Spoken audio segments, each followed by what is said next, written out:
Hello, Marie. Hey, Welcome to the show. thank you. I am looking forward to our conversation and would like to introduce just with a little anecdote that sometimes we encounter each other so many times, and I knew that you were a brilliant facilitator and community member.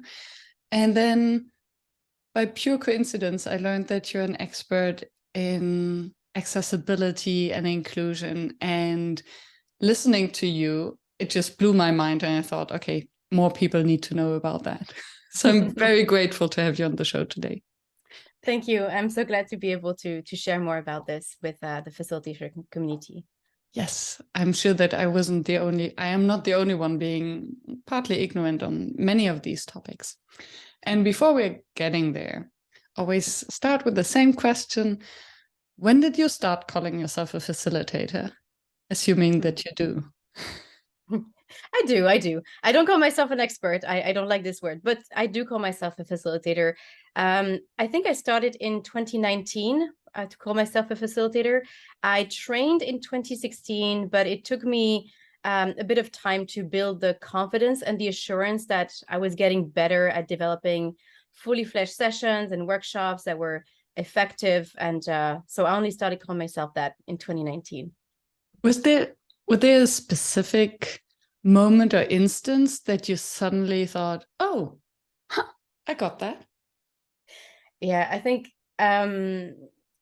definitely in 2020, there was really this realization that the online environment was really like I was like a fish in the, a fish in the ocean. All of a sudden, I was like, I can thrive in this. I was reflecting about this for a number of reasons because I have a I have I have a hearing loss. And so the thing is, when I'm online and I have my headphones and everything, I can hear everything that's going on. I never have to worry about like some background noise and like having to strain and read people's lips.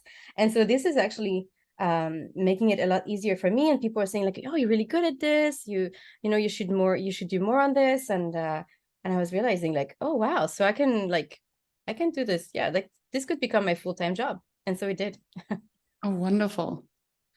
And how did you then, oh, was inclusion already a topic that you were aware of then in the physical space? Because that's what I understand you sharing about your hearing problems, that you might have had more awareness on how to include others. Sure. Well, before before I started learning about facilitation and calling myself facilitator, I was also a program manager for almost 7 years in an organization that worked with service providers to people with disabilities. And I was also a manager. I hired, employed, and trained people with disabilities. So I worked alongside disability activists and people who work in that space. So I was already very aware of this. And oftentimes I had to organize events. And then, you go to the hotel or the place that assured you, we swear, yeah, yes, we're definitely accessible. And then you show up and you realize there's like a couple of flights of stairs leading to the accessible bathroom, or the bathroom is locked because it's actually being used as a storage space for like cleaning supplies or whatever. And then you become keenly aware that accessibility is really an issue because oftentimes people don't always know what is going to make a space inaccessible, and they may call something accessible that is not really. And so I realized that it's not easy for everyone to know what they're doing in this space. Mm. So yes, to answer more quickly your question, yes, I was aware of these kinds of things from personal experience and from working around people with disabilities.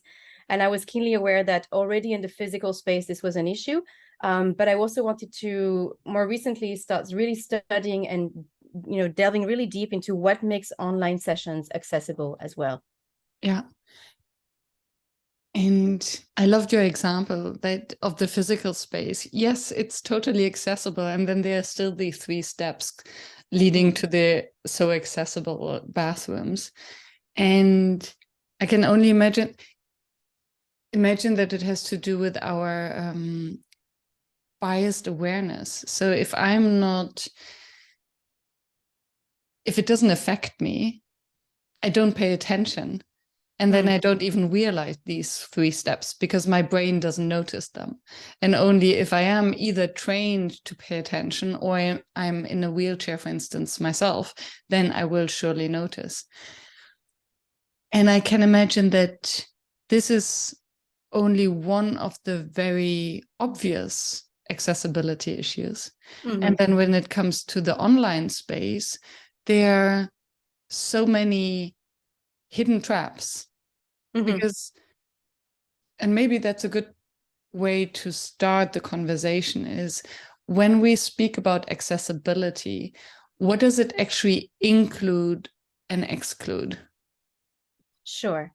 So when we talk about online accessibility, we're thinking about sort of like 5 to 6 groups of people. We're thinking about people with visual disabilities. So that could be people who are blind, people who have vision loss, people who may not be able to perceive like all kinds of contrast. It could also be people who are colorblind. So whose perception of color is different from that of a non-colorblind person.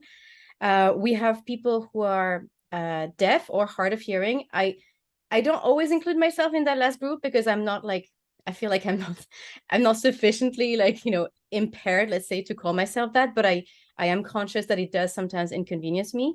And then we also have people with sometimes physical conditions, like, for example, if you have tremors in your hand, you might have some difficulty using a mouse all the time. So then you would use a keyboard or maybe some other form of device that allows you to control the screen, what's happening on the screen. And then you have people who are neurodivergent, so people with ADHD, on the autism spectrum disorder, people with cognitive impairments, and people with mental health issues. So these are kind of like the groups we're looking at, and we're looking at people who, for example, people with cognitive impairments may have difficulty remembering things, or may find it easier when information is presented in a particular way, synthesized in a particular way. We're also including people with something called it's called a learning difficulty, dyslexia. It's actually fairly common. It's a lot more common than we think. And it's also about like the way the text is presented and how it's there are like best practices for presenting information on screen so that it can be perceived by people. So this is kind of like what we're looking at. If you're curious about the numbers, I think there might have been an intention about the question about the numbers, like what size group are we talking about? There's all kinds of different studies in the US, in Europe, in the UK, and I don't always have like the clearest picture, but the European Disability Forum here in Europe, they estimate that about 20% of the population has some disability of some kind. They may not necessarily call, yeah, it's a lot. They may not necessarily call themselves disabled because sometimes it could be like someone, over the age of, 80 or 90 has, decreased vision or decreased mobility. They may not necessarily name themselves this way. They may not necessarily be recognized as such by their government because they have an access need, but it may be not, like in my case, it's not high enough that you would like get some sort of pass or card or something that you can carry around to explain what you have. And for online users, we're estimating about 10 to 15% of internet users have some sort of access need. That's big. Yeah, it's really big. Now, obviously, for some facilitators, I have to mention that your mileage may vary. If you only facilitate sessions with people between the ages of, I don't know, like 20 and 55, maybe, the percentage you would meet on a day-to-day may be smaller than that. But I mean, it is a numerical minority, but it's not like that small that we can ignore it. Exactly. That's my suggestion. Yeah. And I wonder, how do we know? And I remember in our exploration call, you mentioned, and I felt so seen because I'm definitely part of it. Oh, I think, but in my session, people, they can access, or it's not so relevant because it's such a small group, or it's only the community. And then I realized that I actually never asked the question, and I wouldn't even know how to assess, because so how do you prepare? What is the minimum that everyone by now has to fulfill, just to make sure that we are not excluding anyone? And then how do we know whether we have to adjust even further? Can we just ask the question? Because I don't want to put anyone on the spotlight. No, I think you raise a good point, which is that, for example, well, some disabilities are not visible, and some of them are kind of conditional. For example, my hearing loss does not inconvenience me online because I can control exactly what amount of sound comes to my ears, and it comes also very clearly. But if I'm in a very busy room and there's a lot of chatter, or if I'm following a presentation and I can only find a seat at the back of the room and there's people in front of me like, yeah, there I have an issue. See, so it can be conditional. It doesn't always show up in the same ways. But I have some sort of like tips, or like some basic, somewhat easy sort of suggestions to make to sort of like accommodate, let's say, the biggest groups. So to cover the most. For example, other neurodivergence and cognitive impairments and mental health are, they're not the same thing, but a lot of the measures that you would, for example, proactively take to make these groups more comfortable actually are fairly similar, which is to do with providing very clear information in advance about your session, about where it's going to be hosted, about how long it is, about the agenda. Are there going to be breakout rooms? How are people, are people going to be expected to like turn on their camera and their microphone at some point? Is it like, essentially, how can I participate? How can I show up to your session? How many breakouts will there be?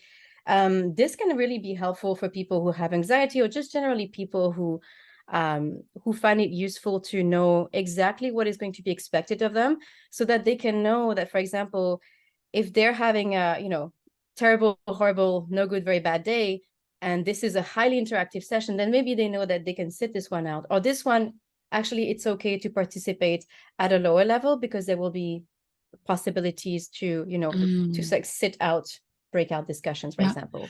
So that could be like one way. Yeah, go ahead. And I would love to dive a little bit deeper before you get to the next group, because I think this is very interesting in the framework or the context of the conversation of how much of our session do we disclose, and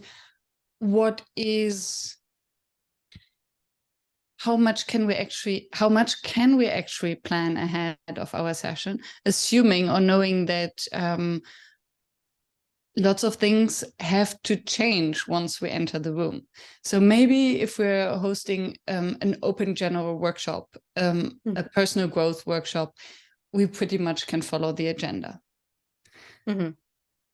But when it comes to a team workshop, or we are hosting something for a client, then very often we have our agenda, we have our plan, and the moment we arrive, we realize that the group actually needs something else. So where can we find the balance between disclosing what will happen in advance and still having the ability to change it? And maybe even going a step further, avoiding micromanagers to say, oh, I saw your agenda, and may I suggest something different, which is the facilitator's nightmare, right? Yeah, don't we just love it when the client suddenly jumps in and says, actually, this needs less discussion time. Yeah. No, I see what you mean. And I also understand that I know a lot of facilitators who are really great at facilitating sessions where it's very experiential, and you show up and all you have is just a sense of like the kind of session it's going to be, but you have zero agenda, and you're kind of like going into the unknown, which can also be very nice, because also as a facilitator, you do reduce overwhelm when you don't divulge too much in advance, so that people don't start to already anticipate the next step, which sometimes our brain are just like, we just want to anticipate the next step. Some people do like to have clarity on the whole process. I think there you want to figure out, maybe it's not about sharing the entire agenda, but it would be helpful to let people know if in this, I don't know, 120-minute session, will there be a break somewhere in there so that people can take care of their, their bio needs, and or just decompress. What kind of interaction level would be expected. So you may not have to disclose the whole agenda, but you could still give people some indication of what is the way to show up in this particular session. Do I have to prepare something in advance? Do I just show up and experience it? All the while knowing that there might be still some moments in which we have breakouts, but we don't know when exactly or how many or what they will contain. If the agenda has to change, mid-session because, you find out that, this is not what the group needs in this moment, you can explain this and say, look, I know we talked about the possibility of having this other kind of session, but I see that we're going to make a slight adjustment, and is that okay for everybody? And then at least it gives people a chance to, just like when you think you're going to go like 5 or 10 minutes over time, and you ask for the permission of the people, while at the same time leaving people with the option of potentially leaving if they do have to leave at the time. You can also potentially, without having to divulge too much about the process of the facilitator and these like on the moment adjustments, just kind of give people a heads up that there's a slight change from what they had sort of been like mentally prepared. To show up to. And that's true. I think even if we don't disclose the agenda, or even if we don't know the agenda, I think we have a pretty good understanding of what type of facilitators we are. So for instance, I know whatever session I host, there will be breakouts. We usually start with a one-on-one breakout, and there will be a lot of kind of small group conversations.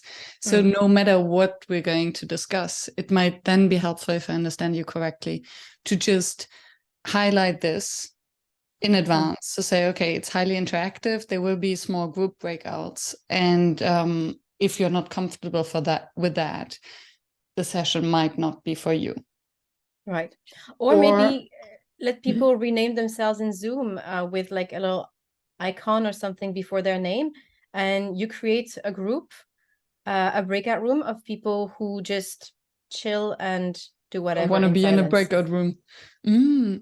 I've seen this done recently, and it was very well done. So you could put your like a name or a number before your name and so on, and then there was a group of people who were just chilling with some music and just doing something else, while the rest of us were having small group conversations. It's as if you anticipated my next question, because I recently had a quite almost emotional discussion with fellow facilitators on the design of a large group workshop, and exactly around this question: what happens if participants don't want to be in breakout rooms? And it was interesting, and I would be curious about your perception or thoughts, because I think there's a difference between preferences and conditions. So there might be participants who have a preference not to be in breakouts because I cannot be bothered with other people and having these woo-woo, kumbaya, vulnerable conversations. I just don't want to deal with that. This can be a preference. And then there's a condition. If I am in a one-on-one breakout with another room, I get anxiety, or I feel stressed, or I feel overwhelmed. So for me, these are two very different things. And how do we accommodate for that? Do we ask people to put themselves out there, in air quotes, by renaming themselves? Or do we make it too easy for them, although sometimes getting slightly out of your comfort zone, thinking that it's a preference and not a condition, is actually beneficial, and that's our job? So how do we deal with that? Yeah, and these are never like, like I said, there's best practices, and then there's, and maybe if you ask me again in 3 years from now, maybe I will have a different answer even to this question. Absolutely fine. Probably my thinking will have evolved. Just note to the editor, I need to cough to take this out. I think it's about, if you think it's possible for a few people to sit out the session and it's not going to endanger the quality or the design of the session, if a few people sit out the breakout room, then you could say, if for you it's really not convenient right now to do a breakout room, or you would really prefer not to, please, put this emoji or this, this letter before your name in Zoom. And then in the way you phrase it, of course, you won't know if the person absolutely needs it or it's just a preference. You won't be able to investigate. And that's also the thing. When you provide accessibility accommodations, you provide them without asking people to justify why they are accessing them. And you just trust that, everybody's an adult here. And if somebody doesn't want to engage, not because they can't, but because they just don't feel like it, well, I mean, it's too bad. I guess the way you phrase the invitation to sit it out, maybe you can try to say, depending on the tone you use, you can say like, okay, if it's really inconvenient for you, feel free to put this before your name. But we really hope to have a lot of contributions on this topic because we're harvesting a lot of insights and ideas. So if you want to contribute to these ideas, please place yourself in a group or whatever it may be. But I think the invitation also should be extended in a way that is non-judgmental, all the while knowing that some people will access it with completely valid reasons, and some people will maybe not fall in the category of the people you thought about when you designed it. But well, that's kind of what happens. I was hearing something the other day about and this is some part of the checklist I was doing for venues to be accessible. Sometimes we have like these like no cell phone rules, like in some yoga space or some meetings and so on. But some people use their cell phones as an extension of a medical device, like for example a glucose Diabetes monitor, or it connects to the hearing aids and stuff like this. And so if you put a no phones allowed policy, but you don't put an exception saying, but of course, if you're using it for medical reasons, definitely keep it, or something to that effect, you can create a situation where somebody is using their phone because they genuinely need to have it on them. And then, there can be a thing where people feel like they have to justify it. And the thing of having to justify why you're accessing an exception can feel, it's just definitely does not feel nice. doesn't So, feel safe, but it's even like, it's something I hadn't even thought about this, because see, I mean, I may be the person who's obsessed with accessibility, but even I don't know everything, like I didn't think about it, see, because I didn't know anyone who was using a phone for this until I met someone and they said, no, I need to have a phone for this. And my yoga room had this sign, and the instructor was calling out people who had their phones on them, which would have been very embarrassing for them. So then they said, actually, I'm not going to go to this place anymore because I don't want even have to have this kind of confrontation where in front of 40 people, I have to explain why I have to have, So it's just to avoid these kinds of situations. And maybe we can also segue into the conversation around disclosure with this. I think it's important to understand that we create accessibility measures to make spaces more welcoming. Some people will 100% be the kind of people we design these for. Some people will use them for other reasons. I guess it's not really our place to start, judging, everyone's an adult, and everyone makes, what their best choices for themselves. So thank you for raising that and for the example. And I think thinking of the role of the facilitator as being in full service of the group and trusting that they know what's best. It might be better to put the autonomy in their hands. And yes, there might be some who take advantage of the situation, but then on the other hand, maybe it's better for them to take advantage of the situation than to not show up at all. Exactly. Yeah. And and I think just to tell them that being pushed slightly out of the comfort zone is just part of the game, and then it's somehow our job to create the atmosphere where they feel safe enough to do that, although it feels uncomfortable. So to act against their preferences or comfort levels. Thank you. Okay. You did raise an important question about the whole thing around like disclosure, and to what extent how do we communicate about this without making people feel like they have to, come out and say, well, actually, I have this need, and so I need this and that. For this, I think there's one thing that well, first, the proactive measure is to build sessions. Sorry, this is car. The proactive measure would be to build these sessions that are designed to be quite accessible and inclusive to begin with. So already people who, who may have these needs are already covered just by the general design of the session.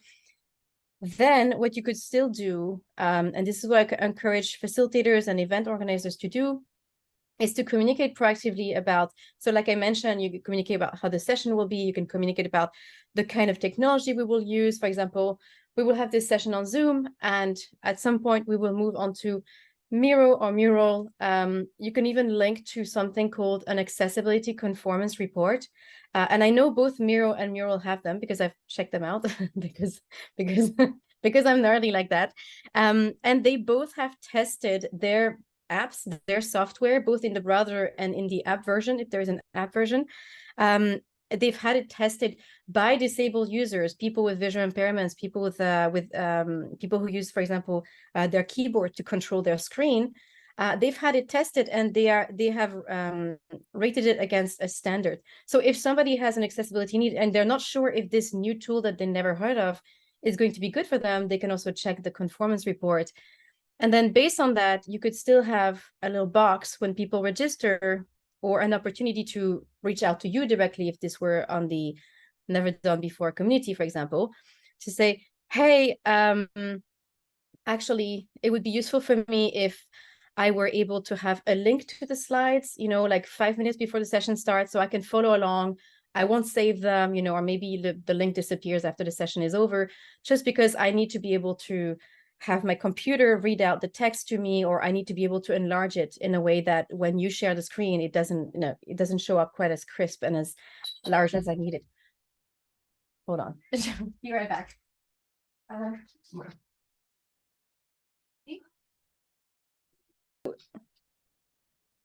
Yeah. So people can reach out to you in the little box when they register, or on the Never Done Before community, and explain, hey, I would love to join the session, but since you will be sharing slides, would it be possible for me to get a link so that I could see the slides and follow along while you're presenting? And, I won't save them. Maybe you could deactivate the link once the session is over, but it allows me to use my computer to enlarge things that may not show up quite as large when you share the screen for us, for example. And so this could be an accessibility need that you fulfill. You don't need the person to say for what medical reason they do that. But once the person knows that there will be slides, it's a lot easier for them to make this request without having to divulge too much about what it is, why is it that they need it, and to make some very specific requests that are hopefully easy for you to fulfill. And that allows you to make it like specific to what one person needs, without, I don't think, affecting how the whole flow or how the whole session runs. Just a little something extra that you do before to make it accessible for them, because you wouldn't know necessarily that there is one person in the group who needs to be able to enlarge the text, right? You only know it if they ask you for it, or if you have offered to make it available to whoever requires it when you invite people to the session. Yeah. Right? Yeah. So, and I can only imagine thinking back of the example with the phone, which is, yeah, such a good example, because you don't want to be the person who's looked at in this kind of shaming, blaming way. Oh, but you're not supposed to have your phone out there. mm-hmm. And at the same time, you don't want to put anyone on the spot that they have to raise their hand and then slow down the entire group perceivedly because of their needs. So if I understand you correctly, the best way to, as a host, would actually be to ask in advance with the registration, please check any box if you have any of the 5 impairments or challenges, or would you just ask, please let us know if you have any specific special needs that you want us to take care of? I would go for the second one. I would say, please let us know if you have any access needs, you know, based on what is being available, you know, about the session. Because sometimes when you share the session, you don't even have like the agenda yet, and you may have like a vague idea about the kind of tools you're going to use. So I would invite people to share what kind of access needs they may have. So not necessarily disclose a particular condition or disclose like in which sort of like category of disability it's situated, but just, you know, to share a specific access need, which is, you know, for example, Slides and accounts. could you please make sure to turn on automated captions from the beginning, which on Zoom, the host has to enable for them to appear. I think on Teams, you can turn them on by yourself. WebEx, I forgot. But you have this option. It's free and it's there. And I mean, it's not too bad. Generally, it's like about 95% accurate. And every now and then there's like going to be a European name that it doesn't recognize. It's going to give it like a funny, it's going to rename you something funny. But generally it's fairly accurate. And it's something that you would not necessarily know to turn on if you don't know that somebody has it. I would recommend that it's something that's nice to turn on by default, and maybe even have it on Zoom in the settings that it's always like kind of like prompted at the beginning or something like this. But if you don't know to request it, then it's useful for the person to say, oh, hey, could you please make sure to turn on automated captions from the beginning? And then they don't have to explain why it is. You can potentially guess, but it could also be another reason. It could be that they don't speak English as a, you know, first or even second language, and that they find it useful to have this little added bit of information underneath to better understand what people are saying. And you can do this while the Zoom is already running, or do you have to do this in the back end beforehand? I think on the back end, you have to make it possible for you to turn them on, and then it becomes an option where you can turn them on at the beginning of the session. But you, if I'm not mistaken, you do have to initiate it. I cannot do it, for example, myself. But on Teams, I think you can. Okay. Yeah. Very interesting. And also thank you for correcting me that instead of asking then participants to actually disclose their condition, I didn't even think about that. Just asking them, okay, what do you need? Also because this avoids me assuming specific needs. So that might not even be necessary. So I can imagine that someone who has a sight or a hearing impairment, they know how to deal with their conditions better than I do. So if I give them the option to be very explicit in their needs, then I don't have to find a workaround or to wrap my head around some technology that might not even be necessary.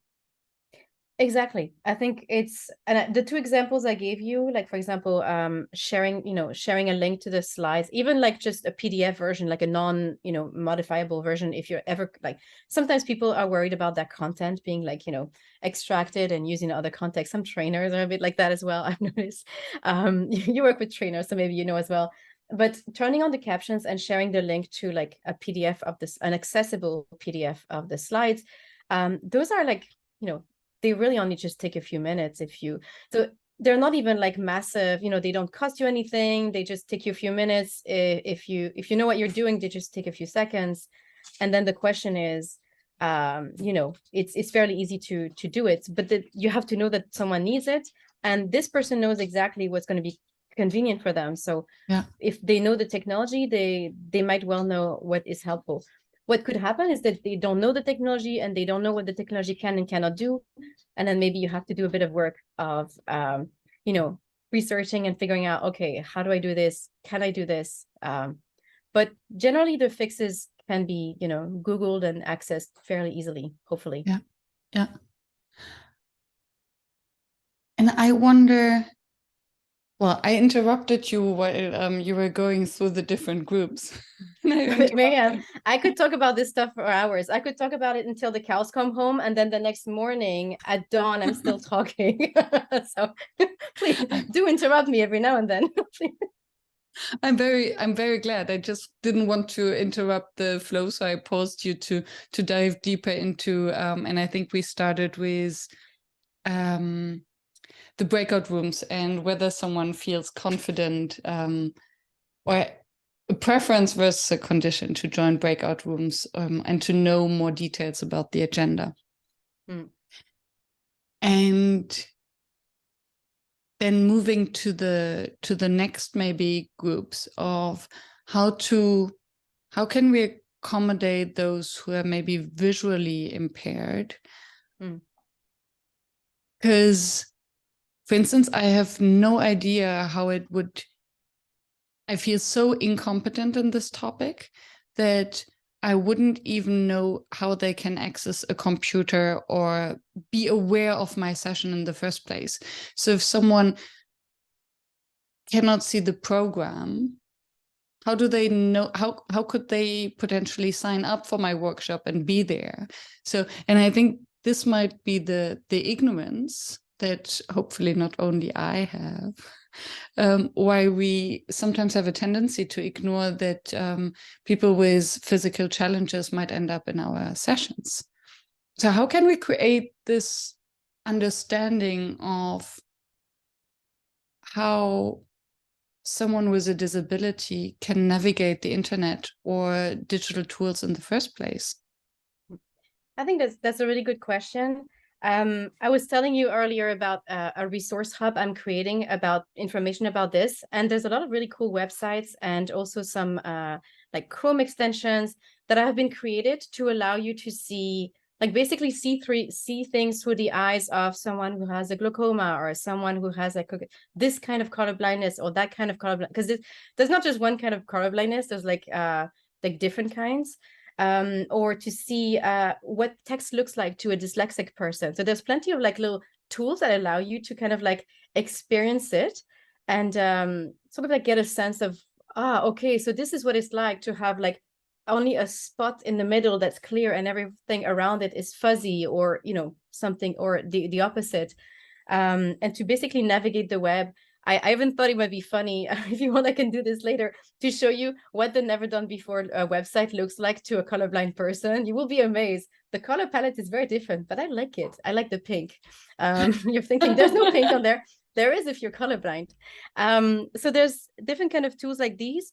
I think the key tips is that, first of all, most of the people, for example, with vision loss, will be people who have lost some vision, and maybe their perception of within, if it's not a good enough contrast or if the size is not big enough, then they can use their computer to use it kind of like as a magnifier or as sort of like to almost like color correct for how they perceive things.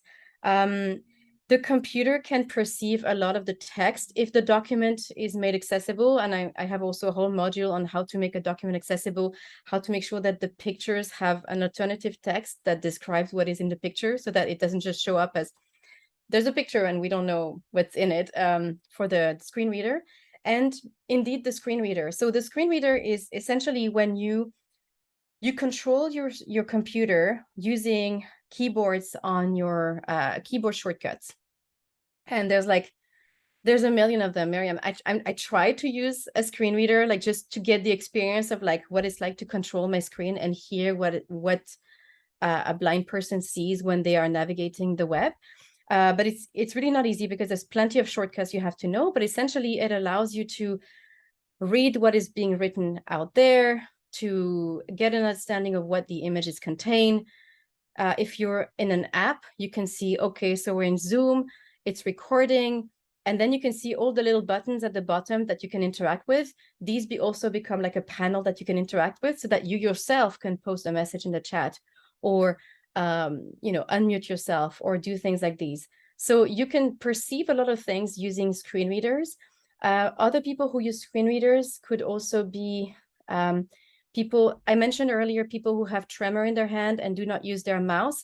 It's not uncommon for people to also solely use their keyboard and just kind of like the keys at the bottom in order to navigate the internet. That's also because for some people, it's difficult to create a smooth, controlled movement with the hand Whereas with this keyboard thing, you just move basically from option to option until you land at the thing you want to interact with, and then you interact with it. And so there's different ways to understand how people perceive sort of like the internet without necessarily seeing it or all of it.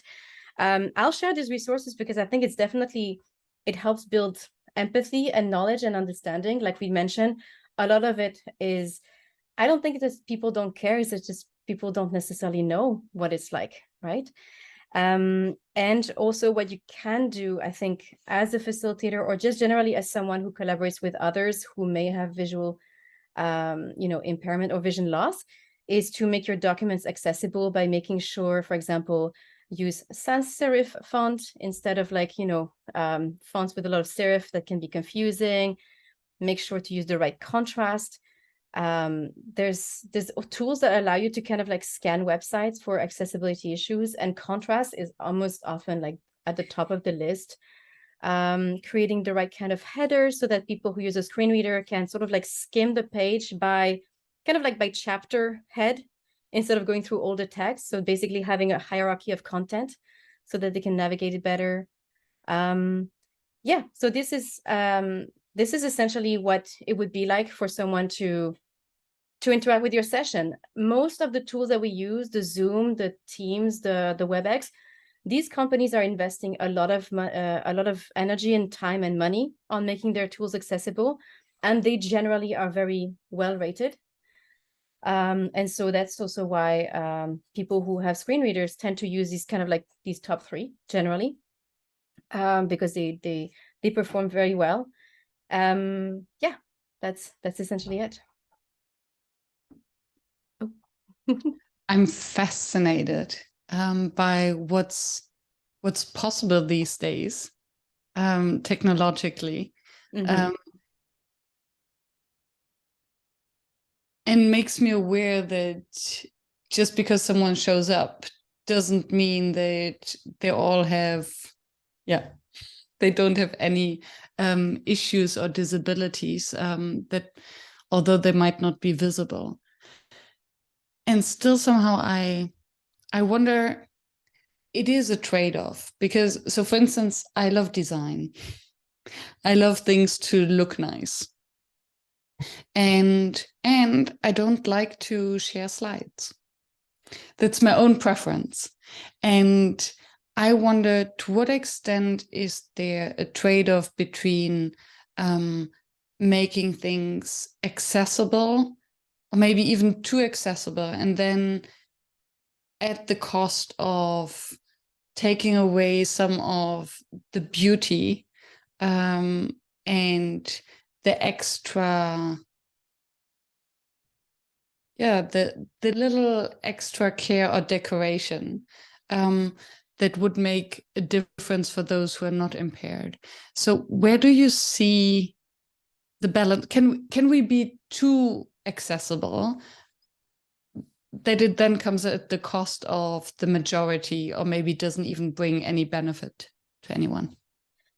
I understand the question, because I often also ask myself when I design a session, when I design an event, like what's the equilibrium between, the kind of disabilities or accessibility needs that people may have versus what I can offer versus how many resources I have at my disposal. Because sometimes to make a session really accessible, it means that you need to have an extra person going in the chat and monitoring a number of things and so on. And you can't just like run it solo, for example.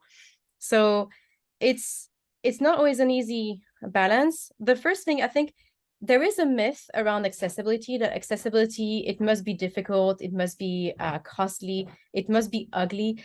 Oftentimes, when something is accessible and ugly, it's because it was not designed to be accessible in the first place. And now they had to like build this ramp on the outside, or they had to build like an elevator. Have you ever seen those buildings? Like, you try to put an elevator on the outside because the building was never designed to be accessible in the first place. So retrofitting accessibility to session design or buildings that were never designed to be accessible can be a bit clunky. It can be Good like example. not great. But I mentioned Microsoft, Google. I should also mention Apple. these are companies that are investing a lot on accessibility and who's generally are well regarded as, you know, kind of being at the forefront of pushing for accessibility in their products and in the way that their users use their products. And I don't think Apple and Google and these companies like that are exactly famous for designing ugly, you know, UI unpleasant products. Yeah. So I think this idea of it, I don't think it's necessarily going to have to be ugly, but you do have to figure out what is the trade-off between the things that I can easily do at no cost and that are going to cover a big ground versus what I have to maybe rely on the users to say, hey, this is what I need. What it could also happen is you don't want to share the slides, okay, but just make sure that when you share the slides on the screen, and you just make sure that, for example, if you have a graph, describe what the graph is showing, like describe, you know, here you can see that we progress from this to that. Basically, what the key message of the graph, you voice it out loud, because not everybody can see the graph like you see it, for example. Or make sure that if there's an image in your presentation and the image is there to convey something, it's not just like purely decorative, but there is like a message or maybe something to it. Just mention, oh, and next to it there's an image of a woman spreading her arms like this, you know, like you can you know, you can make sure that your slides are accessible by just making this extra effort of verbalizing everything that is on it, including the visual elements that may not be visible to everyone. So that could be maybe a compromise for you if you don't want to share a handout or the slide themselves. The thing is, it's not that I don't want to share my slides, is that I don't do slides. No, I wasn't sure if that's what you meant by that. It's true. I don't think I've ever seen you use slides. I'm not suggesting you have to use slides. But some people, you know, they like to have like a few slides, or like maybe sometimes some people like to have a little bit. No, you don't have to share them. But if you have any kind of visual supporting material that you need to share screen, maybe I apologize for the noise. Can you hear this? Not at all. Okay, nothing. Maybe what you want to make sure is that if you need to, for example, if you are using Mural or Miro, and there are things happening on the board that people may not be able to perceive, that maybe you voice it out loud if you're not sharing your screen. And if you are sharing your screen, make sure that you can zoom in and also describe what is happening just shortly, so that people understand what is happening visually, and can still get the gist of what the action is and not feel left out. And that's something that I've started after someone pointed it out, that all the instructions, or instead of having slides, I would put more stuff in the chat. And then I guess that these programs would read out the chat for the person. Yes, they do. The chat is actually even a better way, at least for this particular user group. It's even better to perceive information from the I guess having access to the slides, having access to the chat, or having it read out. It's just like from most accessible to least accessible, but the chat is really good. That's another best practice I have for facilitators. And I think most facilitators in Never Done Before do this. Whenever you essentially you want to provide information through different sensory channels. So if you voice out an instruction, especially before people leave out into a breakout room, you type something that you pre-prepared in the chat. It's going to stay with them in the breakout room. And also it's going to clear the confusion, you know, when people go there like, what we're supposed to do again? So haven't we all had that at some point in 2020 or something?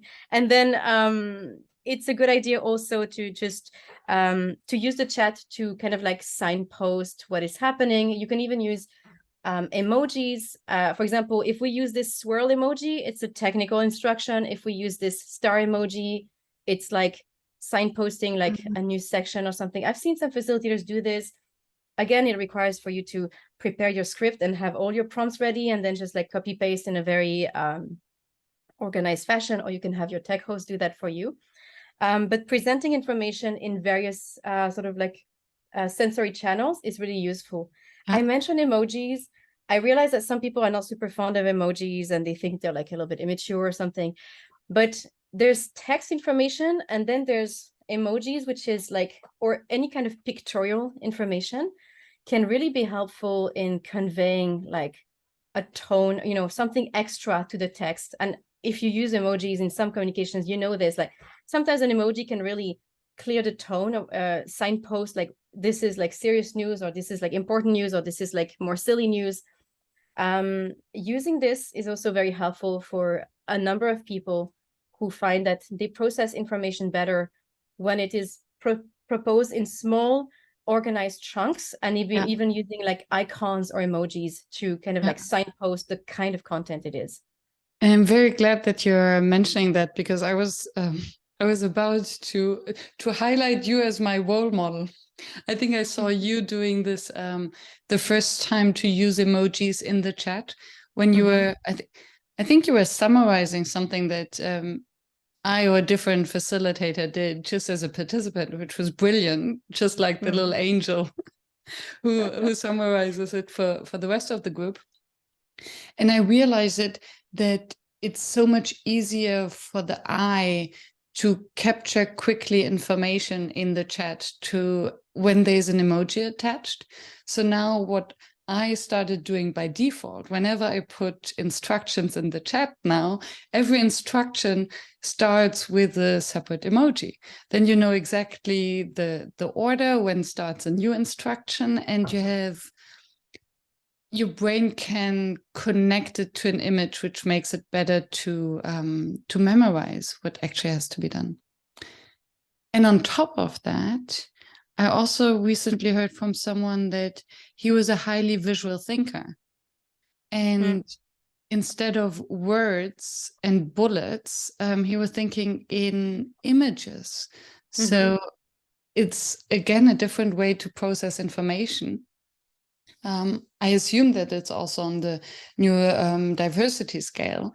And then, it accommodates yet another group. So I'm all in for emojis in the chat. Yeah, I think emojis, it's easy to, well, it's also possible to overdo them. But if you use them sparingly and you use them especially like consistently, for example, this kind of information always goes with this emoji, people start making this association. Also, I think they can find your text messages faster in the chat because they come kind of like all formatted in the same way, in a way, if you will. Yeah. Yeah. Very good points.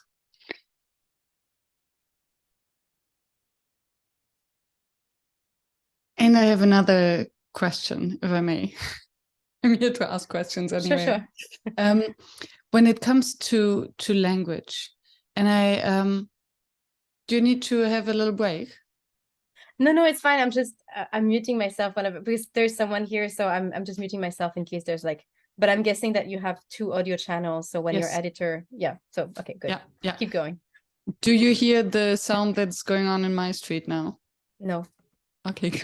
It's good. It's good, Mike. Please cut that out, Gordon. Thank you. Thank you, Gordon. And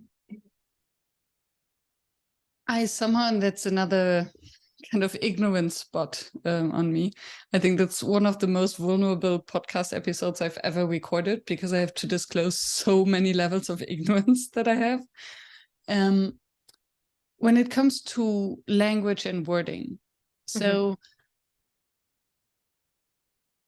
I constantly have the impression that I have to watch out how I would speak out or name participants with disabilities. Are they called disabilities, or are they impaired persons, or are they?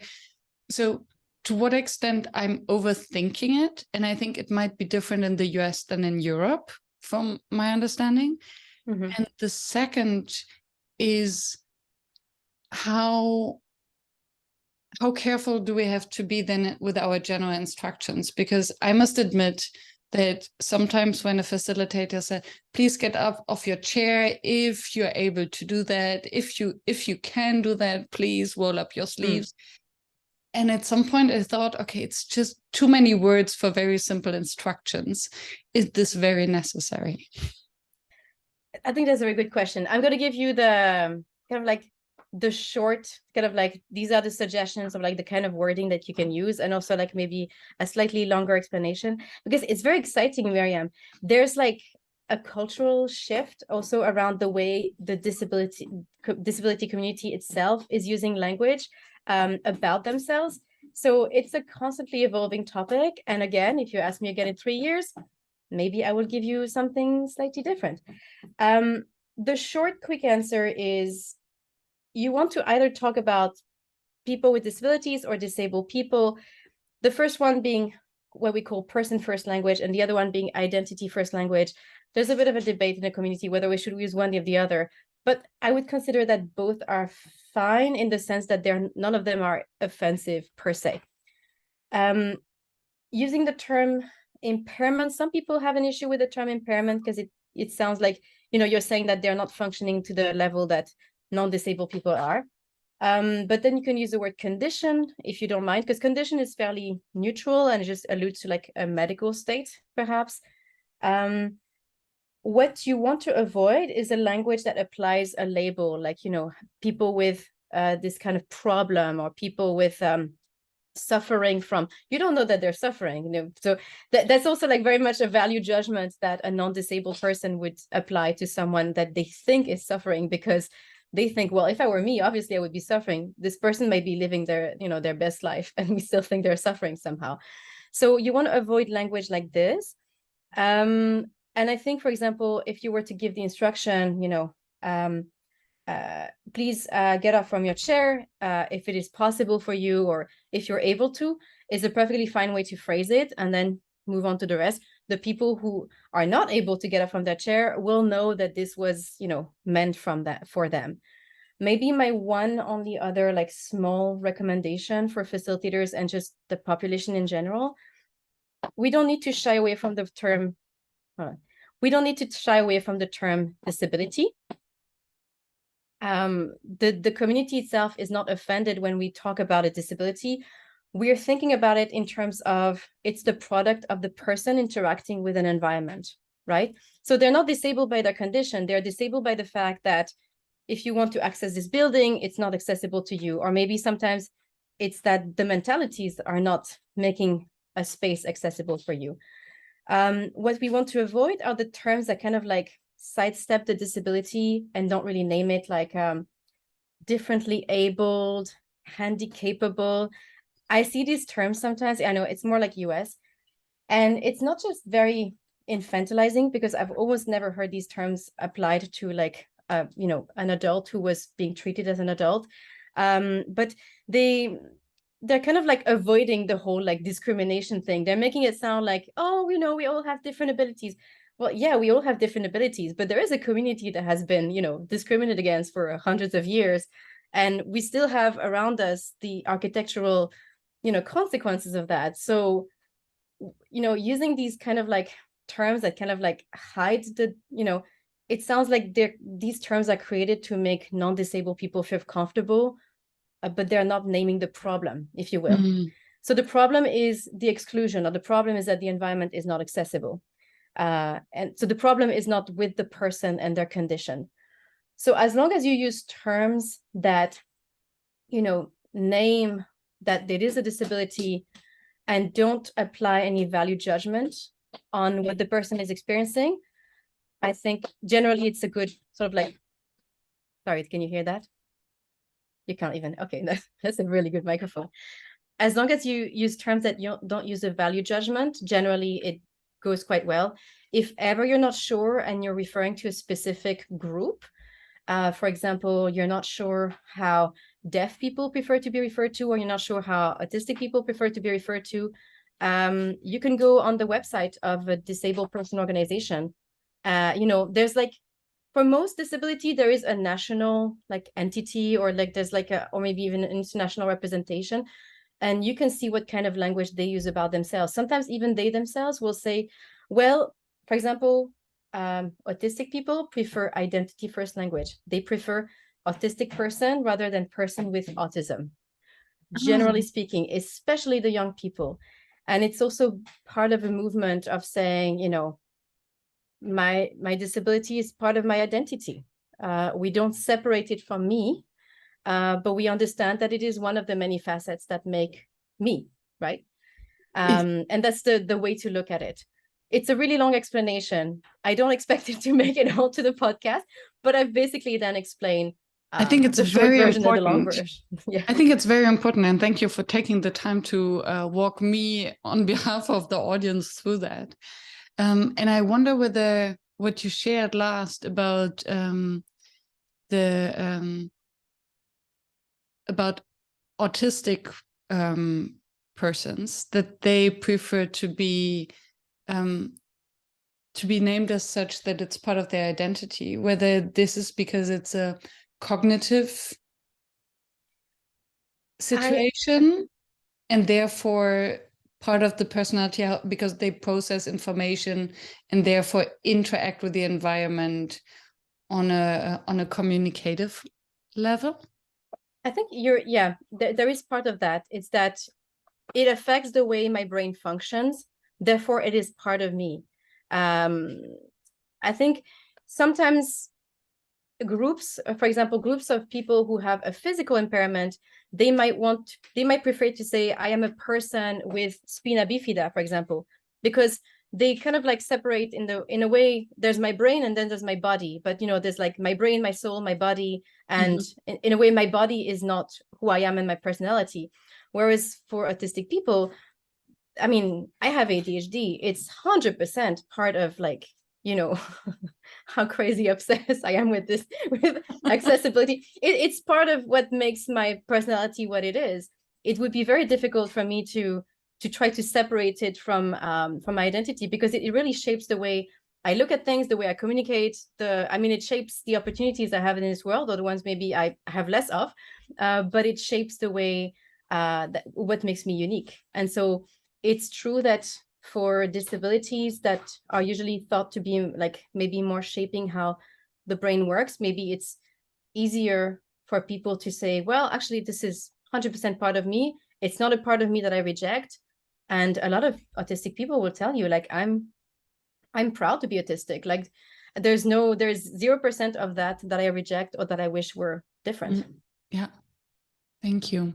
And there are two more big topics that I'm especially curious about. One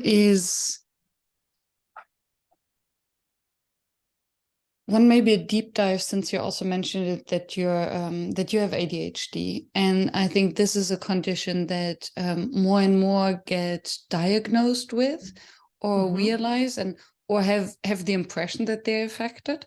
So maybe what is the best way how can we as facilitators and workshop designers accommodate this particular issue? Because I always say in a workshop, I'm asking for the two most important resources of someone, which is time and attention.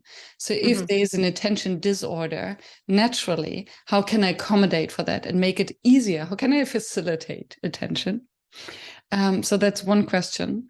And the other question is, what would be your advice to us as fellow participants when it comes to accessibility and fellow participants with special needs? Can I say that? Oh God, I'm in the trap again. I don't really like special needs because, but yeah, with I say access needs or accessibility needs. Accessibility needs. But, yeah. But it's not. It's not the worst. Like there's definitely things that make me cringe, but okay, please let me know. So with accessibility needs, or just a different way to process information.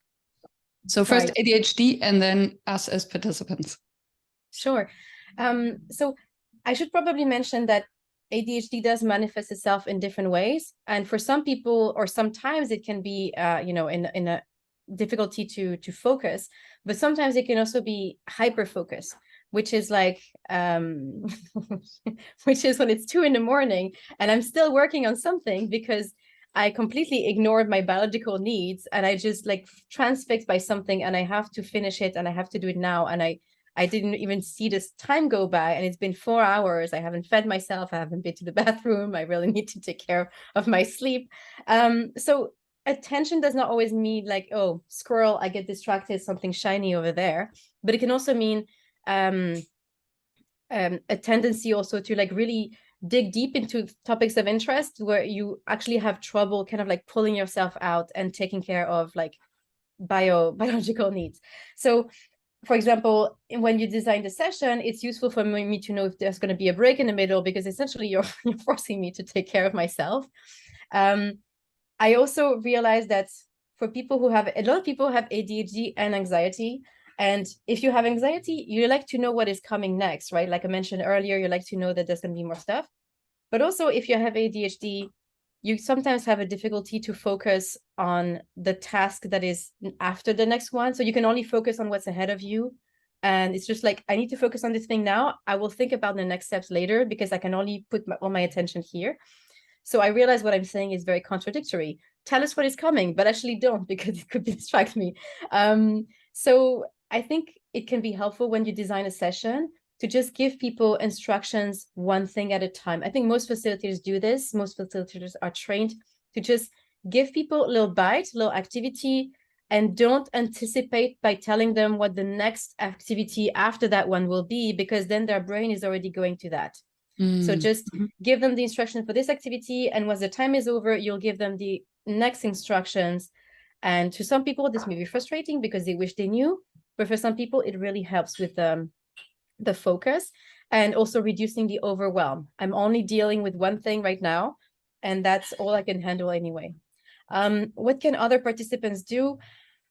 Again, I think whenever we grow the awareness of these different kinds of access needs or disabilities or impairments, we are hopefully raising the empathy among fellow participants to be like, oh, so I understand that maybe it's annoying to me that the presenter is spending so much time explaining what this graph is, because I can see it fine.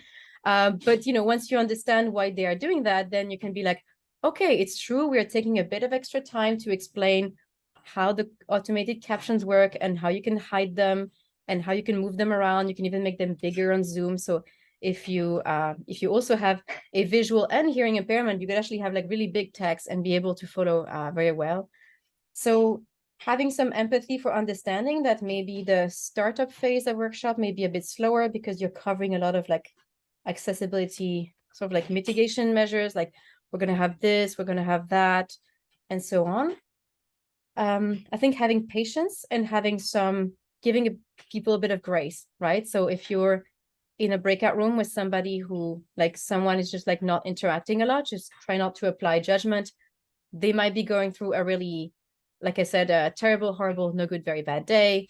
And maybe it's just like really not their day today. And it has nothing to do with me. It has nothing to do with the workshop. And just the same level of, patience and empathy you would hopefully show to other people. Just understand that it could have to do something with like that or not.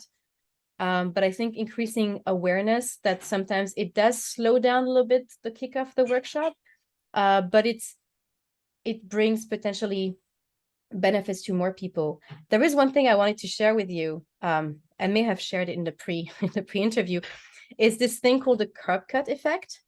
Is this idea that so in the 70s, these people had the idea that for wheelchair users, we should make this thing where you cross the street, you go from being a pedestrian on the sidewalk or the pavement, going into the zebra crossing and going back out. It would be nice if there was a little bit of a slope or a little, like a mini ramp leading to the zebra crossing. And they introduced this in the US, and now it's pretty much everywhere. I know in Amsterdam, in Brussels, it's everywhere, right? So most intersections have this like little mini ramp that goes into the pavement so that you don't have to take a big step down onto the road level. And this is one of those things that where you create an accessible environment that is intended to benefit disabled people. But if you have ever pushed a stroller, if you have ever carried a rolling suitcase behind you, if you've ever crossed the street while holding the hand of one or even two toddlers, you can appreciate that the step is definitely a nice thing to avoid. And so there is this effect where we create things that are beneficial for disabled people, and they end up benefiting a much larger group of people. There's a lot of technology, like haptic technology on your phone, that comes from accessibility, inventions. The keyboard, okay, you can't see it because now it's blurry, but the keyboard is an invention that was originally made for blind people to be able to type, and now it's on like everybody's computer. There's a lot of inventions that came from the disability world that became like must-haves for many of us in our everyday life, to the point where we don't even recognize it when our phone does this thing where we're in bright sun, and so it dims, it changes the contrast so that you can now read your phone because now you have the sun in your face or whatever. Like, it's these small things, we don't notice them anymore, but a lot of these came from accessibility changes. So perhaps when we make our sessions more accessible, we are potentially uncovering something that benefits a much larger group, that a lot more people would come to benefit. So yeah, I think that's also my other message to facilitators when they worry about, like, is it worth it? Like, am I going to like sort of like bother the whole like flow of the meeting if I take all these precautions? Maybe so, but maybe you make it so much more comfortable for someone who is distracted or has a small child to mind while something else is going on and so on. And you're making it more accessible for them as well, because in those circumstances, it's actually really useful to them. Yeah. So I would say maybe you uncover like, like the captions for, like, I had never thought about it for people with English as a second or third language, but that can be super useful as well. Yeah. So yeah. Yeah. Always having a lot of background noise. Yeah, exactly. You could be in a very noisy environment, and yeah, this allows you to follow at your own pace. So yeah, these are all things that could potentially benefit many more people. So I hope that answers the questions to other facilitators who maybe still are on the fence, like, should I? Is it worth it? I think it might be. Yeah. Definitely. Definitely. And it really opened my eyes. And I'm especially thankful for raising the issue of how we can all benefit from more accessible workshops, because at the end of the day, don't we all suffer from overwhelm? Maybe not to a degree that it would impact us in our daily lives, but to have a little bit of reduction of potential overwhelm, I think we would all benefit from. Just as one example. Yeah. Yeah. I don't think this is like woo-woo or like kumbaya facilitation. I really do think that it works. I've seen it and I've used it in like formal, like business meetings that are definitely not of the woo-woo kumbaya style of facilitation. No, I do think it helps. I also think that there's a number of, hopefully there's also an awareness that is growing in organizations, especially large organizations, that this is something that's worth doing. So that's kind of what I'm hoping to advocate for, that this becomes like a reflex for people, rather than like just not knowing that it's there. And I think that in a very large part, it's mostly ignorance. At least that's for me. It was never bad intention or a lack of interest or effort. It was just purely, oh, I didn't even know that this could be an issue. And now knowing that there are easy ways to accommodate it. Oh, wow. Yeah, definitely I would do that. What makes a workshop fail for you? I've had workshops fail, so I know about this. And I have to say, I only started calling myself a facilitator from 2019, because I have led some really lousy workshops before that. And that's when I realized, like, oh, I need to learn this skill. Like, clearly this is something I need. For me, what makes workshops fail is a lack of attention to the group dynamics.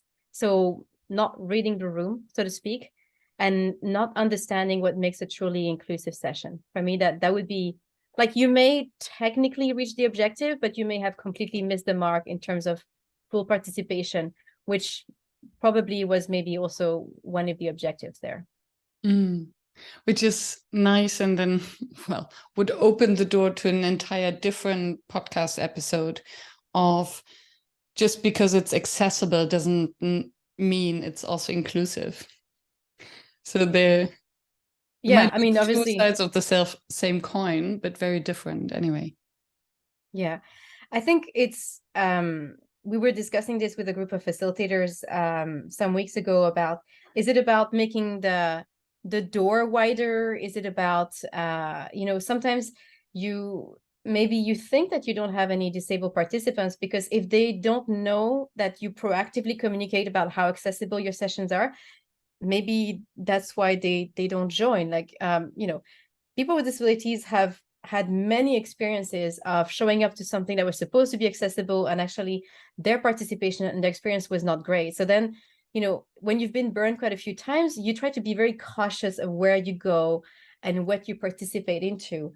So I do think that there's also a work of making sure that we make sure that the door is open, really wide open, and people really can see that there's a genuine effort as making these sessions more accessible, more inclusive for everyone, and understanding that there is a dedication that the participant experience is one of high quality, and one that does not leave people, with an unpleasant or a bitter taste, or yeah. Yeah.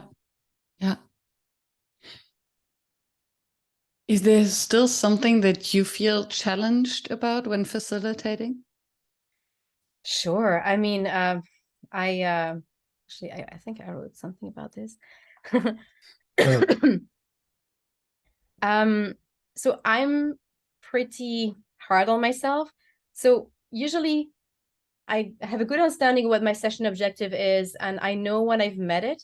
But because I'm hard on myself, and because I'm a little bit of a perfectionist, I want people to leave and be like, wow, like just really be wowed and amazed. And I want people to leave and really have felt like, wow, this was like quite different from what I've ever experienced. And so for me, if participants are not like elated, I feel like I've somehow missed the mark, when actually maybe it was just fine, and it reached the objective and people were happy. But I can be a bit hard on myself, thinking that maybe my session was just a bit average. So I think I really want to focus on the user experience of facilitation, because I think there is a way to get the job done, and then there's a way to get the job done and provide a delightful experience that goes above and beyond. And this is what I try to reach, and sometimes I'm frustrated because I can't quite reach it. But this is my number one facilitation challenge. Which is interesting, because for me, it's all, after having listened to you now for almost 1.5 hours, it almost feels like a catch-22, where on the one hand, you're aware of all these different perceptions of people, because they perceive the world in different ways. Mm-hmm. So it almost seems impossible to wow all of them, because You're each right. and single one of them has a different impression of your workshop and the experience you have created in the first place. That is very true. It's like I said, I am hard on myself. I'm conscious that I'm also setting the bar very high for myself. But yes, I want to become an exceptional facilitator, and I don't know that I'm there yet. But I don't know that I always I always hit like a really high grade, but this is what I'm working towards. How do you know that you have arrived? I'm like, it's like that Hamilton song, like never satisfied. I don't know that I will ever think of myself there. I don't know. I think this, it's a double-edged sword, this constant strive for perfection. Yeah, but I think that's just, it's the curse I've chosen to live with. So yeah, it's okay. Absolutely. Wow. Thank you so much. We Thank you covered a so lot of much. ground. Is there anything that you would have wanted to share that we didn't touch upon yet?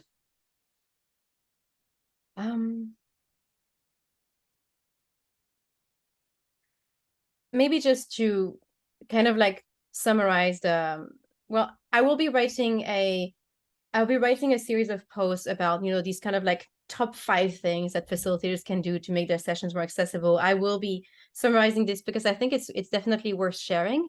I am building a hub of resources in this field. I'll share the link with you, and maybe perhaps it can go into the show notes, and then people can find it.